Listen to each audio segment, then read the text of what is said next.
जळगाव महापालिका निवडणुकीत महाविकास आघाडीमध्ये बिघाडी झाली। राष्ट्रवादी शरदचंद्र पवार पक्ष आणि शिवसेना उद्धव बाळासाहेब ठाकरे पक्ष एकत्र आले असून काँग्रेसनं वंचितसोबत आघाडी केली। जागांचा प्रस्ताव मान्य नसल्यामुळे आपण वंचितसोबत आघाडी केल्याचं काँग्रेसचे प्रभारी लक्ष्मणराव घुमरेंनी माहिती दिली आहे। तर काँग्रेस निरोप देऊनही चर्चेसाठी आली नसल्यानं ठाकरे गटासोबत आघाडी केल्याची माहिती संतोष चौधरींनी दिलेली आहे।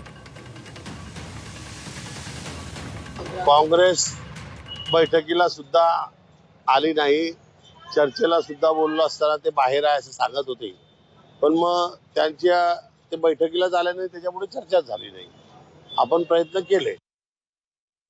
जळगावमध्ये जे उद्धव बाळासाहेब ठाकरेंचा पक्ष आहे आणि शरद पवार गटांचे जे पक्ष आहे हे एकत्र आले आणि यांनी आमच्या अध्यक्षांना त्यांना बोलवलं।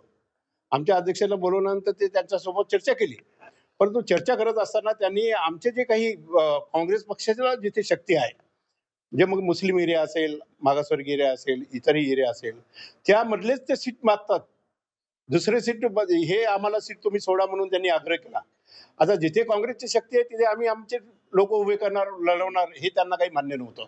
आणि त्यामुळे आमच्या अध्यक्षांनी त्यांचे ते जे काही ठराव त्यांनी सूचना होत्या त्यांनी त्या मान्य केल्या नाही।